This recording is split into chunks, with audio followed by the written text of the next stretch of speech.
副总统赖清德代表民进党参选2024总统大位，将一个全国民间力量成立信赖台湾之友会，头一场成立大会就选伫咧本命区台南。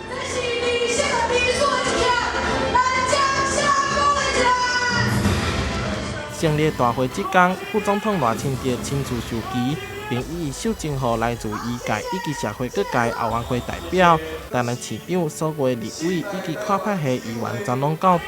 展现民进党团结的气势。赖清德是咱台南医疗大家庭的一份子，咱一定要全力的亲力。清德也是咱家己的，咱一定要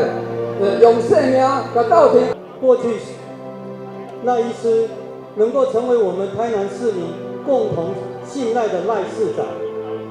未来赖医师也一定是值得我们全台湾人民共同信赖的赖总统。咱希望台南继续好的传统，伫2024年的时阵，会当以全台湾上关票的得票率来保障赖清德咱台南的总统。现场也播放赖清德为市长到行政院长的政绩影片。赖清德伫致辞的时阵表示，这个重要的历史时刻，伊一定爱搁转来台南，向大家报告伊将要承担新的使命。2024这场选举太重要了，既关系了台湾的未来，也关系了后代子孙的幸福，更关系着印太的和平跟稳定。民进党过去是为民主打拼，但未来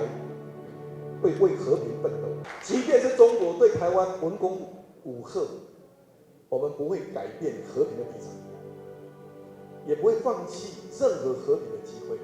医师出身的赖清德也讲到，伊对台湾医疗产业的愿景，表示爱护医疗产业成为另外一座富国神山，以拼经济作为施政重心。治安方面全力打击乌金程度，2024的选战，赖清德希望大家会当团结，予总统高票当选，台南立委全部连任。台南新闻杨顺怀采访报道。